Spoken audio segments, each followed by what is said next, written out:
another battle, another victory for my hero and his faithful charge.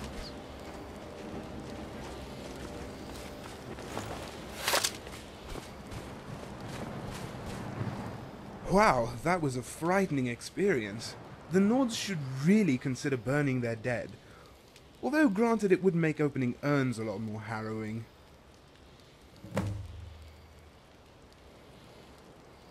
Oh, I'm fine. Don't worry, that's not blood on my face, it's makeup. No, I'm sorry, war paint. Doesn't help much in actual war though, but you did great. That's why you get first shot at rubbing these graves.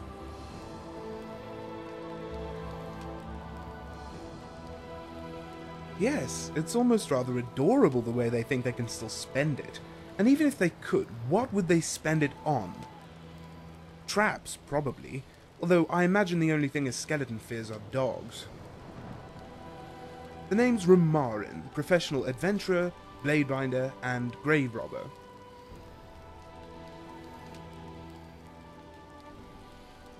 Well, I was going to go for something more subtle, like a wyvern mounting a cliff racer, but I thought that people might misinterpret the analogy. And besides, there wasn't enough room on my groin to begin with, so I decided to paint my face instead. A dash under the eyes helps with the glare. So does a hood.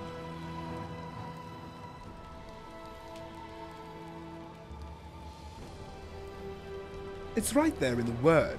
I summon and bind blades and weapons from oblivion. I was always good with the sword and bow and always too lazy to carry them.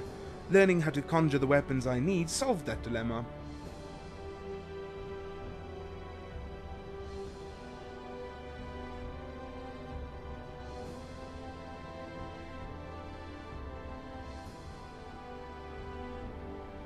You forgot impermanent, magicka draining, and the fact that they only come in one color. Still, you don't have to carry them. I don't know about you, but the idea of slogging from town to town with a weapon rack strapped to my back is not my idea of an adventure.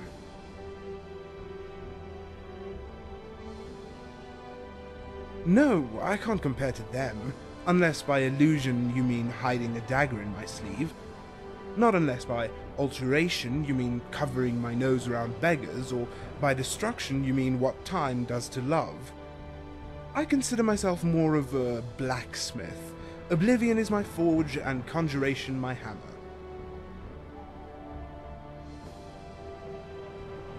Not quite. These are actually a cheap imitation, woven and enchanted to look like their more esteemed counterpart. The point is to convince naive patrons the enchantments were performed by a master. They are not. Well, consider the fact that bandits are twice as naive as the average customer looks. Thus, one ruse leads to another. Not that these robes are only good for conjuring a story. The enchantment is far from spectacular, but on occasion it does help me conserve magicka.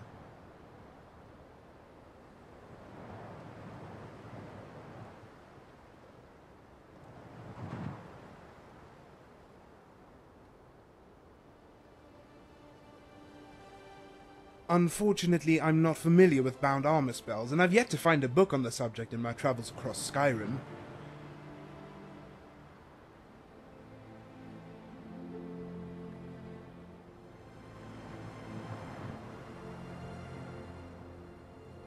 So, it's Rumarin's turn to make a decision. Bold move on your part, seeing as I'm half a half-wit. Just remember to point the finger elsewhere when things go wrong. Otherwise, I'm likely to pull it and make some sort of crude noise.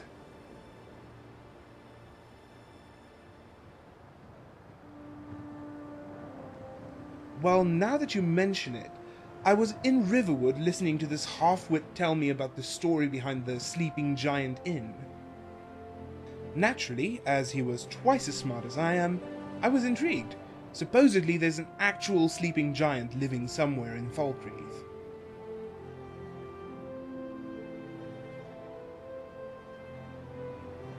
As in, that's all he does, sleep.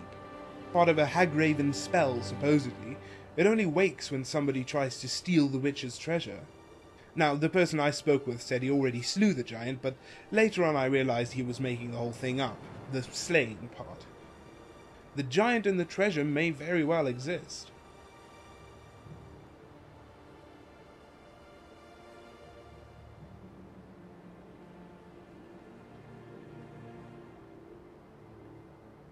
Maybe for you, but I'd feel better if I didn't get squashed in the process.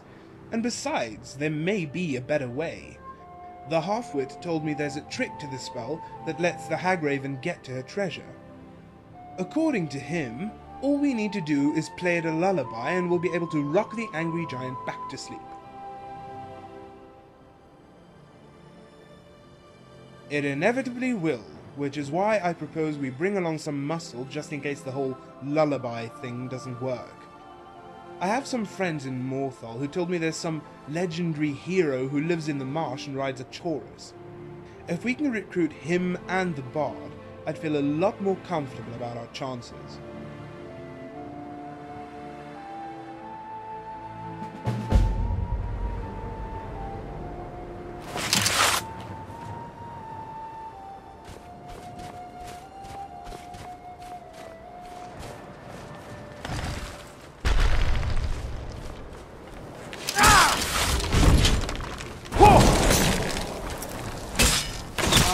Your head. My wrist.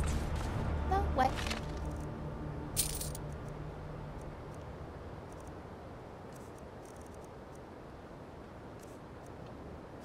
It was that one's head.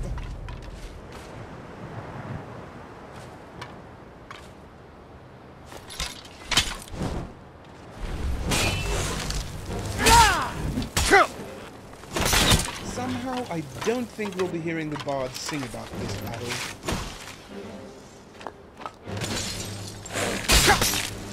Victory is ours. I've always wanted it. Say that.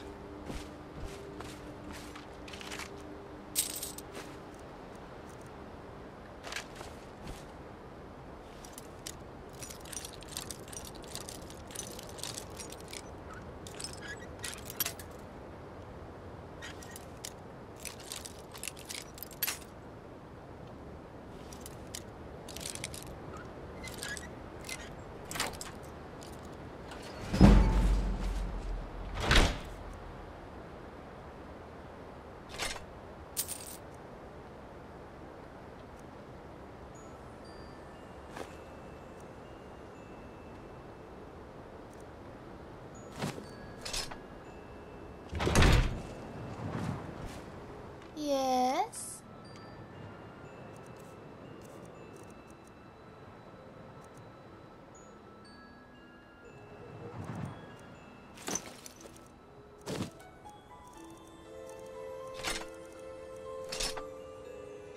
All right.